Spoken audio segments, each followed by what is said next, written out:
Welcome, everyone.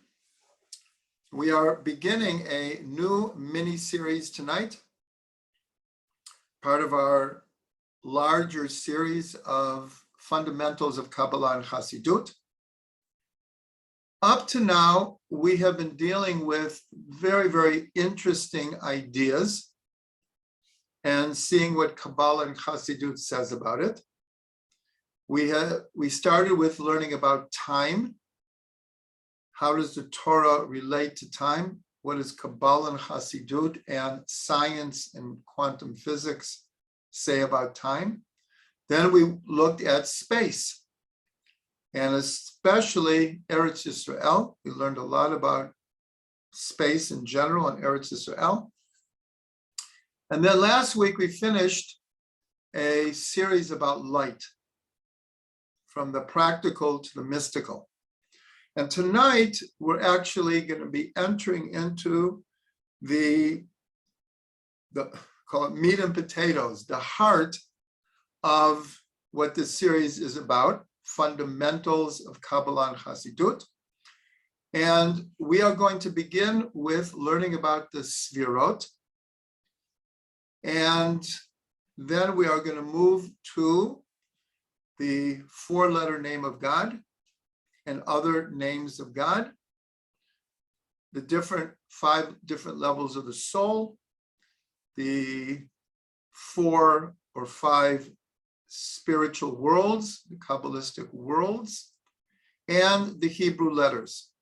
So in other words, we're entering into the heart of the overall series, because those things that I just mentioned, Sefirot, names of God, the letters, the worlds, the levels of soul, these are the fundamentals of Kabbalah and Chassidut. They come up everywhere, constantly. And so we are going to attempt to understand as much as we can about all of these fundamentals. So we're going to start with the Sefirot.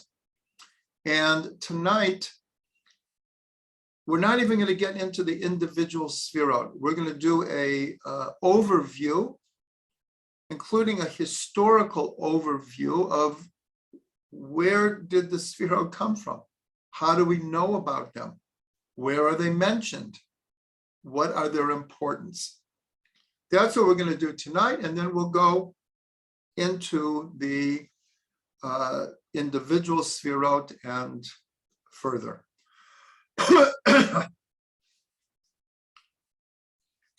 So the statement I'm going to make now is very, very important for everything we're going to be learning, is that despite what many people think of Kabbalah as this very, very ethereal, mystical, heavenly, kind of beyond this world kind of wisdom.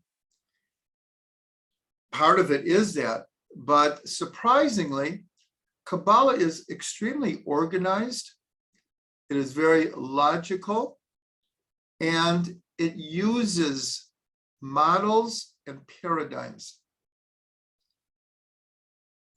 All the ideas that we're going to be learning, these are the main models in which all Kabbalistic and Hasidic thought is organized by.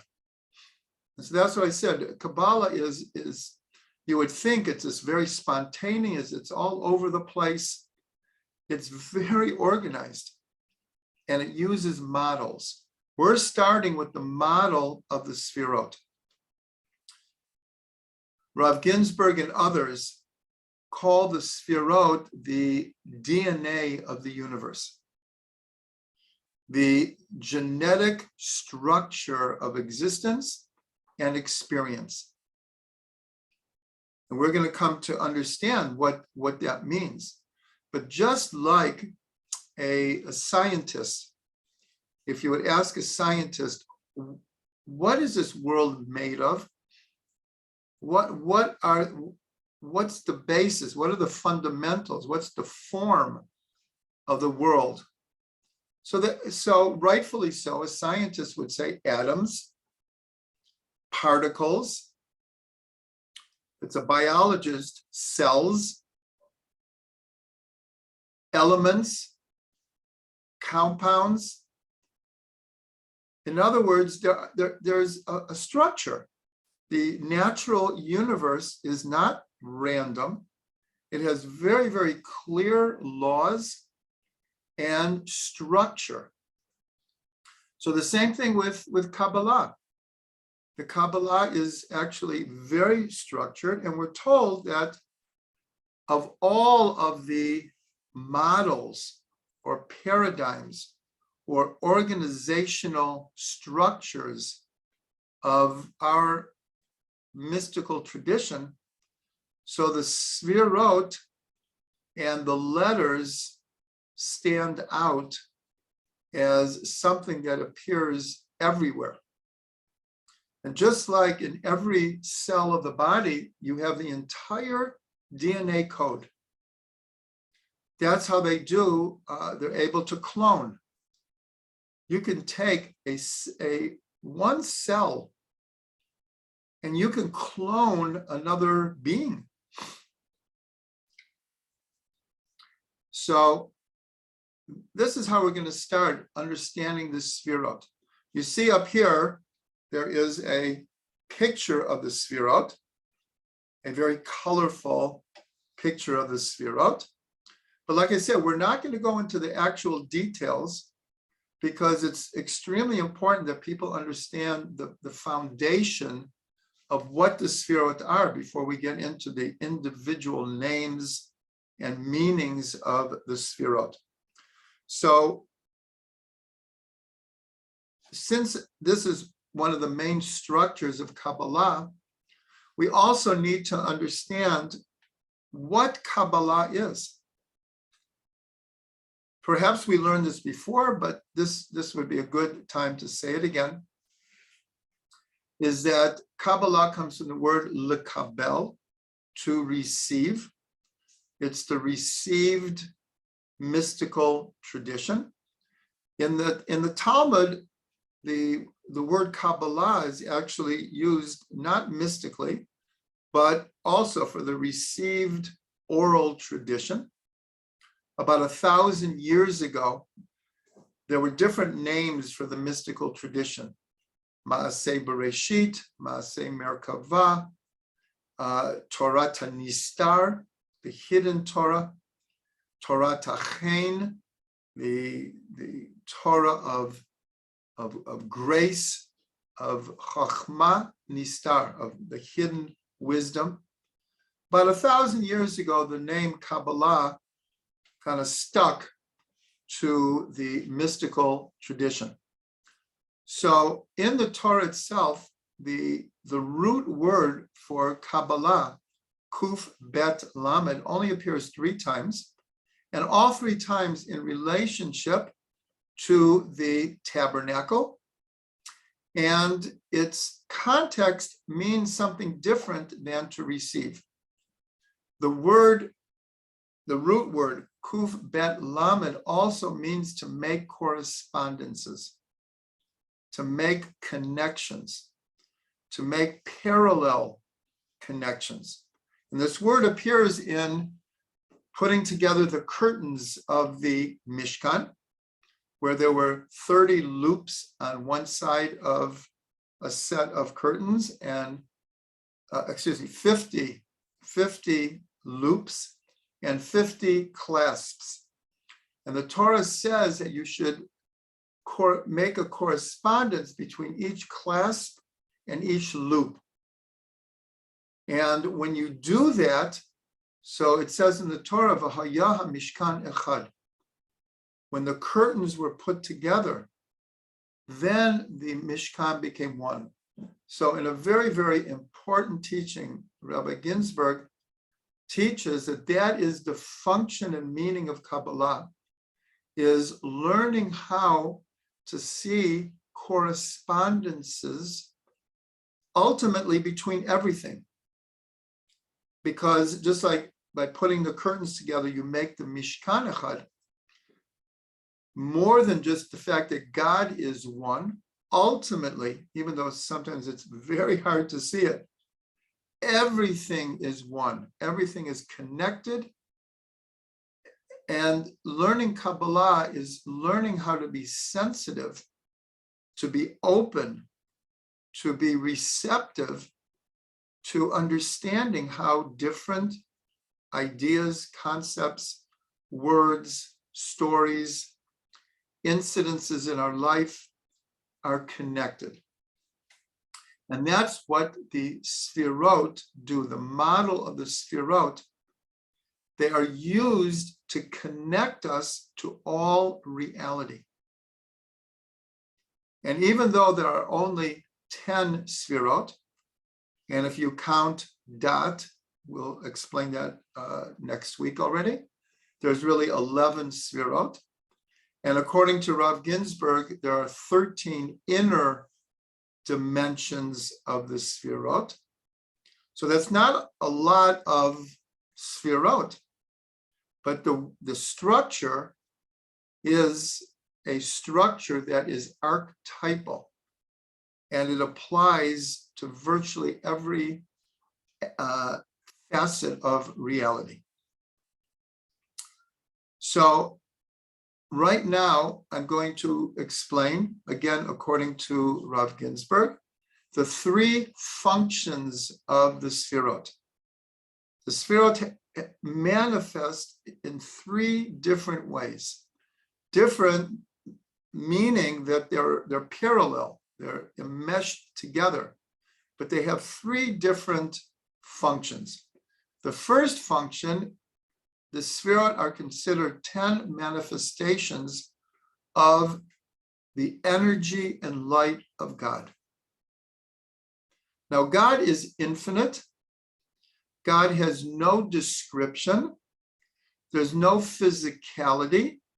And when you're talking about the essence of God, we have, it's beyond our concept, really.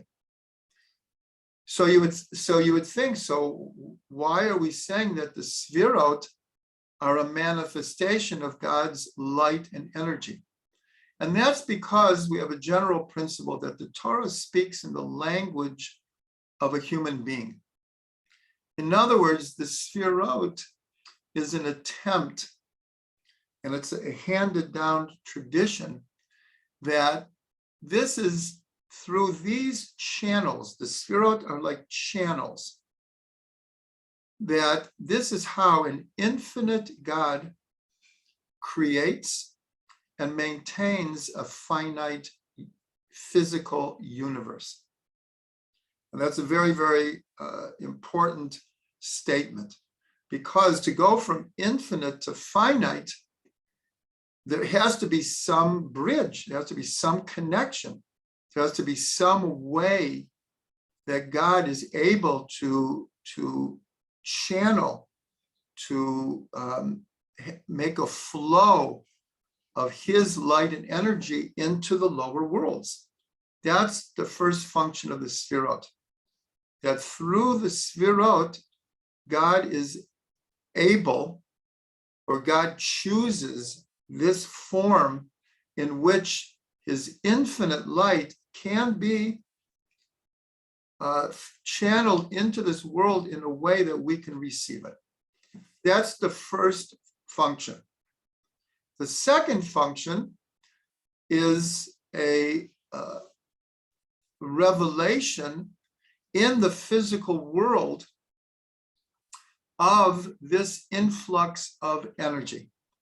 In other words, the first function was that we have, as it were, an understanding of the attributes of God. Now, this is very controversial because, in one sense, Rambam and others say there is no attribute that we can attribute to God. God is beyond all attributes, and that is true. And yet, when you look in the Torah, and the Torah talks the language of human beings, it talks about 13 attributes of compassion. This is one of the most important revelations of God, is he revealed 13 different aspects of his loving kindness and compassion. Well, these are attributes. And then you see in the Torah, sometimes it says that God got angry, that God looked, that God outstretched his arm, that God showed compassion. Now, these are all languages of human beings. So it's quite paradoxical that God is, in truth, beyond all attributes. And even the attributes that we apply to God is in the language and the conception of human beings. It doesn't mean that the way we love is the way that God loves, or the way that we have compassion is the way that God has compassion. But there is a connection, as we will see further. So that's the second, is that in the world, in the physical world itself, these 10 Sefirot manifest as 10 forces of nature revealed through creation. And then the third function, which is really in a sense in the middle between these two, is the Sefirot become a roadmap for the human psyche. This is a big innovation of Chassidut, where Chassidut, and we'll develop this over the next few weeks, Chassidut saw in the Sefirot the inner motivations, the inner makeup of a human being, the intellectual, the emotional, the habitual, the behavioristic, and of course we will be delving into this. So just to review again, we have three meanings of the Sefirot. One, they are a revelation of 10 manifestations of God's energy and light. They are a structure through which we can understand the human being, from the physical to the intellectual to the emotional, the whole thing, and 10 forces of nature that are revealed through the creative process of God, the divine creative process. So we're gonna look now in the Sefer Yetzirah. The Sefer Yetzirah is considered by many the oldest of all Kabbalistic texts. It is already mentioned in the Talmud, and according to tradition, the wisdom of the Sefer Yetzirah goes all the way back to Avram Avinu, to Abraham. It's not 100% clear, like any oral tradition. Oral traditions go through many, we'll call it edits, many different clarifications. But we have a text. We have a text called the Sefer Yetzirah. And though there are different opinions, I heard from Rav Ginsburg that the most likely, call it final editor of the Sefer Yetzirah is none other than Rabbi Akiva. But the wisdom in the Sefer Yetzirah goes way back, way back. So I want to read for you the opening statement. And the Sefer Yetzirah is incredibly influential. Like I said, it's already mentioned in the Talmud, and the traditions with Sefer Yetzirah were known to all of the sages, and it had a profound influence to this day on all Jewish thought. And so when I said before that just like a scientist would say it's atoms and cells and particles, that those are the building blocks of reality, So according to Jewish tradition, it's the Sefirot and the letters that are the building blocks of all creation. Now the question is science and Torah talking like apples and oranges? Not at all. They're describing the same reality, just with different words to express what those fundamentals are. And so where do we get this idea that the building blocks of all reality are the Sefirot and the letters? In the very first opening,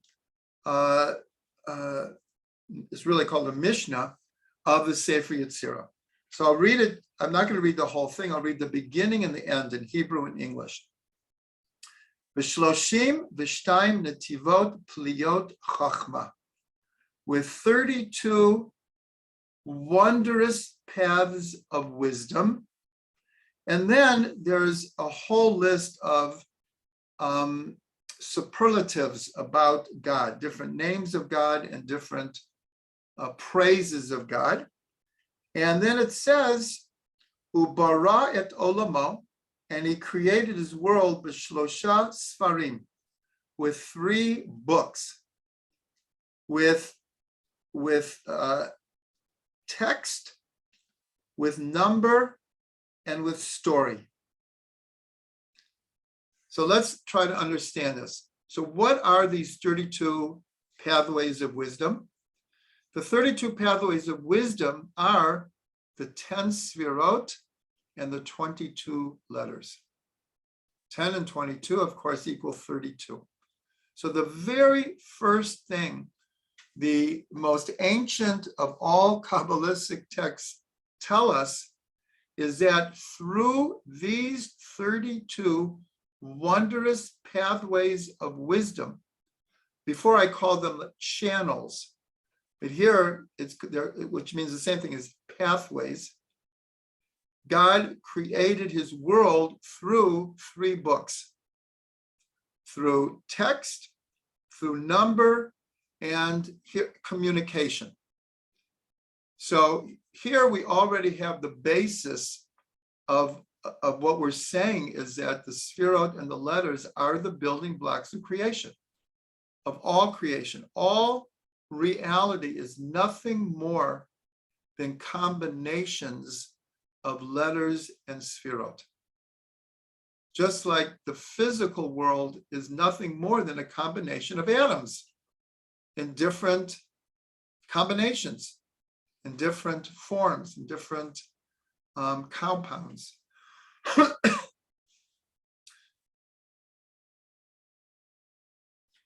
So there's a deep secret here to the idea of 32. 32 is the word for heart in Hebrew, lev. So we have here that God created through 32 wondrous pathways of wisdom. So it's pointed out by many, many commentaries for generations that the last letter of the Torah is a lamed, and the first letter of the Torah is a bet. Spells lev, heart. And in the Sefer Yetzirah, it makes a very, very profound statement. Na'ut sofan betechilatan besofan. The end is wedged in the beginning, and the beginning in the end. So here, this is a hint, because we always refer to the Torah as the blueprint of creation. As it says in the Zohar, that God looked into the Torah and created the world. But how did he create the world? So the first mission of Sefer Yetzirah is telling us through 32 pathways of wisdom, which are the 10 Sefirot and the 32 letters. And this connects the whole Torah from beginning to end and from end to beginning. Lamed bet, lev, the heart of all reality. So now let's understand what is so important about the end of this first Mishnah, which says that God created the world through 3 books. And in Hebrew, Sefer, Sfar, and Sipur. Now, what's so important here is these three words are the same root of the word Sefirah, the Sefirot. So this is actually telling us what the Sefirot are. Now, the way these three words are translated is Sefer, which means book, or text, means form. Form. In other words, a book is made up of words. Words are made up of letters. These letters have forms. And this is especially true in Hebrew, as hopefully we're going to be learning. We'll get there. But every letter has a form. Every letter has a number. And every letter has a name. So the Sefer is the form of the letter. The Sfar is mispar. That's what a number is called, mispar. Each letter has a number. And the Sipur, the story, is each letter has a name that tells the story of the letter. The name Aleph actually tells the story. The letter Bet tells the story. Now, this is also true of the Sefirot. The form that you see up here in this picture, this form is an archetypal form, and there is wondrous wisdom contained in the form, the simple form of the Sefirot. The Sefirot, they also have numbers. This we'll get into more, but many times we talk about the 7 lower Sefirot, or the 3 upper Sefirot, or the 10 Sefirot altogether. So each of the Sefirot also has a number, and each name of the Sefirot, actually this came up last week when someone mentioned, why do we have just one name for the Sefirot?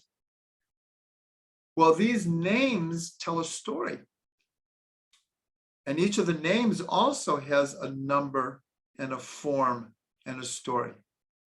So here again, we're talking about these models. We want to understand tonight the model of the Sefirot as it manifests on every level of reality. Now, in the Sefer Yetzirah, it gives over another model, an incredibly important model called Olam, Shana, and Nefesh. For those who have been at most of the classes, we discussed this at length when we talked about time and space, because Olam means world, which means space. Shana means year, which means time. And Nefesh means consciousness or soul. And we discussed this in a different context. But in the Sefer Yetzirah, after the first, basically, 2 chapters, the rest of the book uses this model to explain reality. And science does also. Science now is very, very focused on the time-space continuum, as we discussed many times in our previous series, the time-space continuum.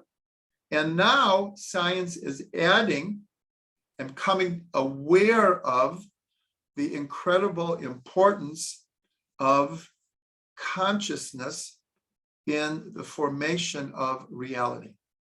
So here we see the Sefer Yetzirah from thousands of years ago was already establishing a model that science uses today.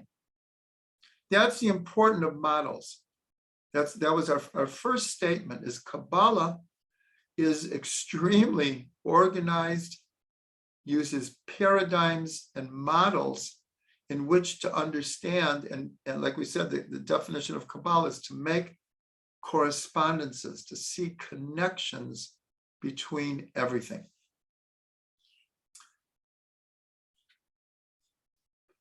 Now, the Baal Shem Tov never wrote any books himself. Everything we know about the teachings of the Baal Shem Tov came through his students after he passed away. But we have this one letter that the Baal Shem wrote to his brother-in-law, explaining what's called an aliyat neshama, an elevation of soul that he had on a Rosh Hashanah, where he was in the presence of the soul of the Mashiach. And when he asked the Mashiach, when are you coming? So in a sense, the Mashiach put it back on him and said, when the well springs of your teachings reach the farthest limits, they're spread all over the world. But in this letter, he told his brother-in-law, there's much that I cannot reveal to you about what the Mashiach told me. But what I can reveal to you is that every letter has worlds, souls, and divinity. In other words, each letter has a manifestation in the physical world. Like we said before, it's a building block of the physical world are the letters. So each letter will manifest itself in the practical reality of physicality. It also has a level called souls, where the soul is, like we said, just like we said that the Sefirot is a model of the inner workings of a human being. It's the same thing with the letters, that the letters are manifest in different parts of the physical human being and the soul, conscious, spiritual aspects of a human being. And then every letter also has a manifestation, as it were, from God's perspective, from a divine perspective. So this is another model that is used extensively. Now, I just would like to show you, we're not going to go into length about this now. There's a good chance that we will. And that is, many of you know that Rabbi Ginsburg wrote a book on the Hebrew letters. I'm sure many of you have the book or have seen it. It came out a good 30 years ago. And it's an absolute classic, but it's based on these two models that we just talked about. We just gave this idea that the Sefer Yetzirah says that God created through three books, Sefer, Svar, Sipur, which is translated as form, name, and number. And the Baal Shem revealed his model of worlds, souls, and divinity. So I'm just going to hold this up and try to explain that what Rav Ginsburg did. Can everyone see this? Yes? Can you read it? Kind of? Okay, good. So here, what Rav Ginsburg does, he explains that every letter has a form. And that form is going to manifest in the worlds, in the soul, and divinity. Every letter has a name, This name, Aleph, will manifest in the worlds, like I said, practical reality, in the soul and divinity, and each letter has a number. That number also will manifest in the worlds, in the souls, and in divinity. So this is an example of a paradigm. The whole book is based on this. Every letter has the same chart. Happens to be the Aleph. And then Rav Ginsburg goes through the 9 levels, because there's form, name, and number, but each one manifests in 3 different ways. So 3 times 3 is 9. This becomes like a typical Kabbalistic model that we can channel like all wisdom through. So hopefully we will get to the letters at some point. But since this is, like I said, this is an overview, an introduction, I'm really trying to emphasize this idea of archetypal models. So when we start studying the individual Sefirot, we have the bigger picture. We have the bigger picture. And I'm just going to emphasize again that the 3 books that the Sefer Yetzirah says that God used to create the world, all 3 of them are the same root as the word Sefirot. So the Sefirot have the same form, name, and number also, just like the letters.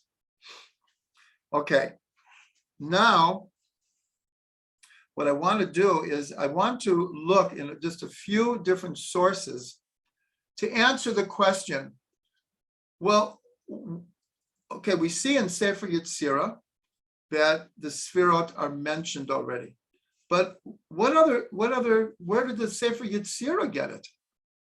Where are the other sources? So I'm just going to read these in English, just to save time. Is when Bezalel was chosen to be the one to put the Mishkan together. And it says an amazing thing in Tractate Brachot. It says, like, how did Bezalel know how to put the Mishkan together? I mean, other than following the commandments of God. But the Talmud says that Bezalel knew how to permute the letters that God used to create the world in order to put the Mishkan together. So here again, we've talked about the Mishkan is the microcosm of the macrocosm. And just like the macrocosm is the building blocks are the letters and the Sefirot, the Mishkan, which is meant to be a mirror image of all of reality, Bezalel knew by permuting the letters to put together the Mishkan. So what does it say in the Torah? If anyone wants to look, it's in Shemot, Exodus 31, verse 3, chapter 31, 3. So God says, I have filled him with the Spirit of God, with wisdom, with understanding, and with knowledge. What are those words in Hebrew? Chachma, Bina, and Dat. So here you see in the Torah itself the idea of Chachma, Bina, and Dat. Of course, these 3 letters together, the acronym is Chabad. Chabad is Chachma, Bina, and Dat.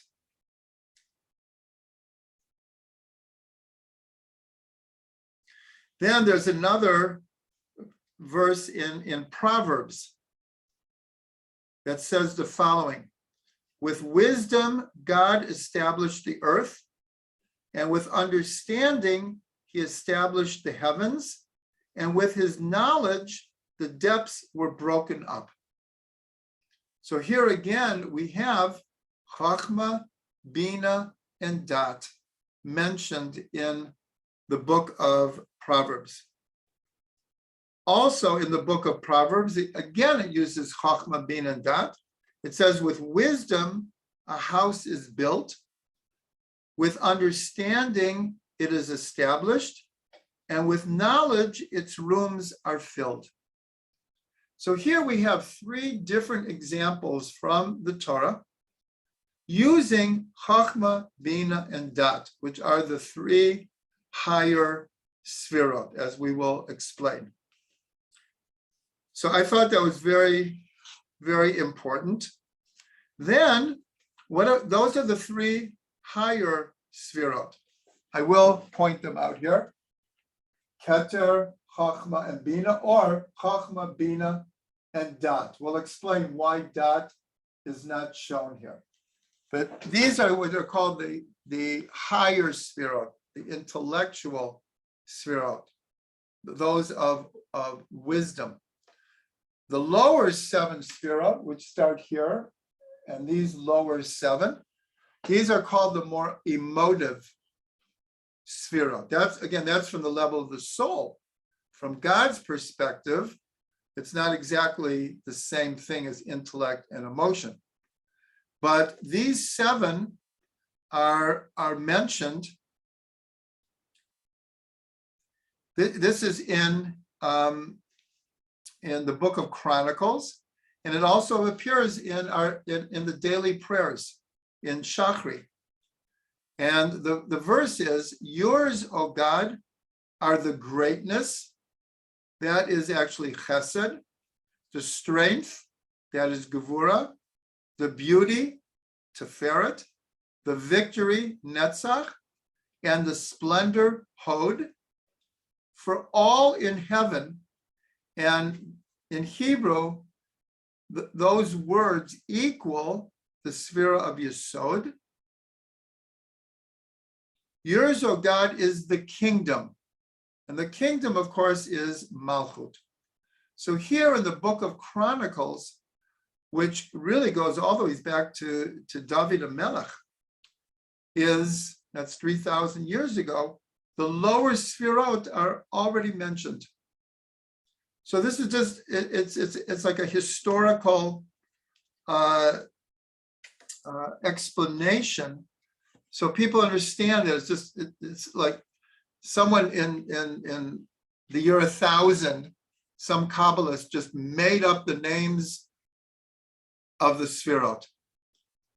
So I was just trying to show that it goes back in the Torah itself, which is 3,300 years ago, and back to David HaMelech. Sefer Yetzirah is going back to Avram, is 3,700 years ago. Now, there's one other very, very ancient book of Kabbalah called the Bahir. Bahir comes from the word to make clear, to clarify. And it also mentions the Sefirot. And so I'm just going to read just two of the places where already the Sefirot are mentioned. Again, I'm doing it in English. So much of the Bahir are questions and answers. A question is posed and an answer is given. And it's very, very symbolic. The whole book is extremely full of symbolism. So the question is, why are the hands lifted when they are blessed in this manner? It's talking about Birchat Kohanim, when the Kohanim spread out their hands to bless the people. So the answer is, it is because the hands have 10 fingers, alluding to the 10 Sefirot with which heaven and earth were sealed. These parallel the 10 commandments. So in other words, the idea when the Kohen lifts up his 10 fingers, this and channeling God's blessing. So this is very similar to how the Sefirot operate. They are channels through which divine influx comes into the world. And then it goes on and says, why are they called Sefirot? And it answers, because it is written in Psalms, the 19th Psalm, the second verse, the heavens declare the glory of God. The word for declare is misaprim. Misaprim is from the same root as Sefirot.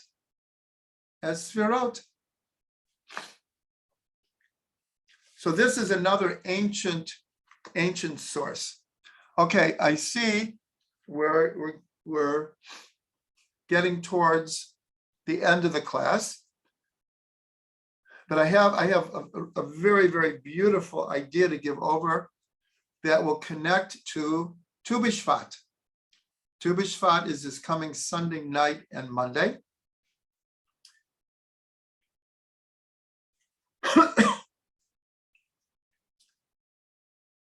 And so the idea is like this. In the Torah, there's a mitzvah that when an army is laying siege to a city, that there's a mitzvah in the Torah not to cut down fruit trees in order to make, let's say, a battering ram to knock down the walls of the city.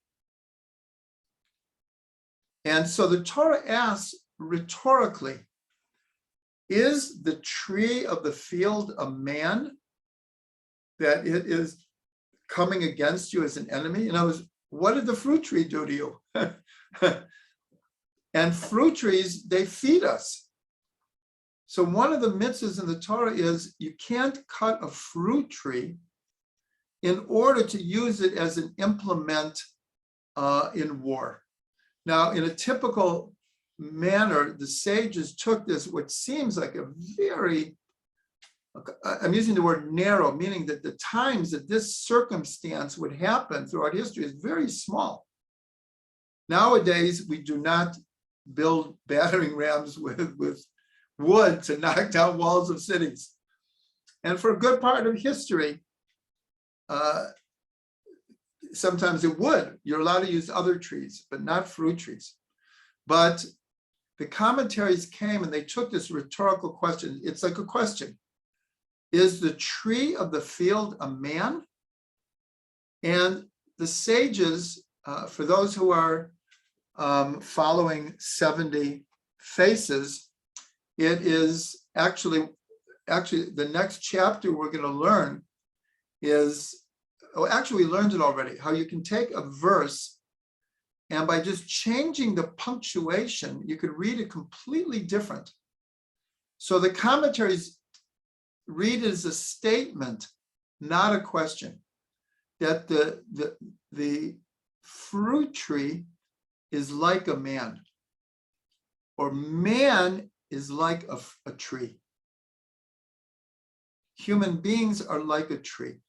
So this is where we're going to start, that there's this connection, and this is used throughout Jewish literature and commentaries, this idea of making a parallel, making a connection between trees and human beings. Okay, so let's put that to the side for right now. We also know that the Torah is called a tree of life. Every time we take the Torah out of the ark for a public reading, and then we return it, when we close the ark, we say, Eitz Chaim Hi L'machazikim Ba. The Torah is a tree of life for those who grasp onto it. So the whole Torah is called a tree of life. Now, what's really interesting is that throughout the last 1,000 years, the Sefirot have been called the Eitz Chaim, the tree of life. So here we have a connection. Remember we said what Kabbalah is? Human beings are connected to trees. The Torah is compared to a tree, and the Sefirot are connected to a tree. Now, this is a symbolic connection, but there's also something in the form. In a certain way, we can relate to this center axis of the Sefirot is the trunk, and these are the branches. These are the branches of a tree. So it's not just like theoretical. The Sefirot, they kind of look like a tree. Now, what about a human being? So it's the same thing. We have our torso, the middle, and we have branches. We have branches. And the legs also, in a sense, are branches. And the face also, we have a center, but we also have branches coming out. We have branches coming out. So this is a very deep understanding. The Rabbi Chaim Vital and his son Shmuel, they labored for well over 20 years because the Arizal, except for a few poems on Shabbat, also wrote nothing. Everything we know from the Arizal really came through Chaim Vital and then other Kabbalists. And the foundational book, what's called the Kitvei Ha'ari, is many volumes. But the introduction is called Eitz Chaim, the tree of life. So here, the whole Torah of the Ari is called the tree of life. Now, I'm saying all of this because Sunday night and Monday is the New Year of the Trees, Tu B'Shvat. So I'm trying to, this is good material for people who are celebrating Tu B'Shvat. We want to go one step deeper here. And it says in the Zohar that God, Israel, and the Torah are one. There's an essential connection. Again, I'm going to remind everyone what we said the function of Kabbalah is to see connections, parallels, correspondences. So the Zohar makes a very, very basic correspondence. God and the Torah and Israel are one. Now, let's take again this idea that man is compared to a tree, the Torah is compared to a tree, and the Sefirot are compared to a tree. And the secret here, in a sense, is that man is created b'tselem Elokim, in the image of God. Now, we know that that doesn't mean a physical image. It doesn't mean a physical image. But nonetheless, in Kabbalah and Chassidut, there's connections made between the structure of the human body and the Sefirot. And of course, the Sefirot are the channels of God's light and energy.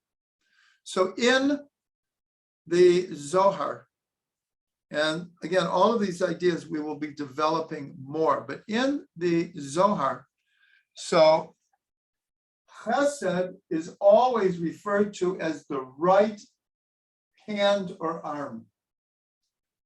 Gevura is always connected to the left arm or hand. Tiferet is always connected to the heart. Netzach is the right leg. Hod is the left leg. Yesod is the sexual organs. And Keter, Chachma, Bina, or Chachma, Bina, and Dat is in the head.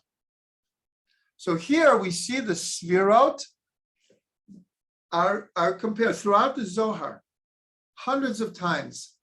The Sefirot sometimes are not even mentioned. It's just the right and the left and the center. And then you know that it's a code word for Chesed, Gevura, Tiferet, Netzach, Hod, etc. So the word Tselem, image, just like the image of a human being is connected to the image of a tree, which is connected to the image of the Sefirot, Tselem, image in Gematria equals 160, which equals Eitz, tree. So the connections are just really amazing. The tree, the human being, the Torah as a tree of life, and the Sefirot as the tree of life. So all of this is to really connect these concepts together. And just like the Torah is the blueprint of creation, the Sefirot and the letters, and then we're going to get to the names of God and the levels of the soul and the different Kabbalistic worlds. This is the structure of the world.